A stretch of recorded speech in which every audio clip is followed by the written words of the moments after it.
Chairman గారు తప్పునే ఇప్పుడు ఎవరిగా తెలియకుండా సమస్యలకు సమాధానం చెప్పకుండా గొడవ పెడతానని ఉద్దేశంతో దొడ్డు బాధ్యత సమావేశం రాలేదు. ఆడు ఉత్తరాలను పదకొండు మేము మీటింగ్ వచ్చాం. ఇంకో సమావేశం జరగ సార్ ఏమంటే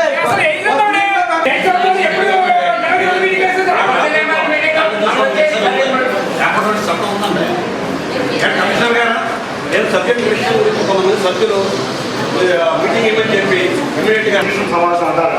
ఏదో అంశాలు అయితే తీసుకురమ్మని మీరు తీసుకొస్తే అడిగితే ఆ అంశాన్ని చేరపరచగా సంతకం పెట్టకుండా కౌన్సిల్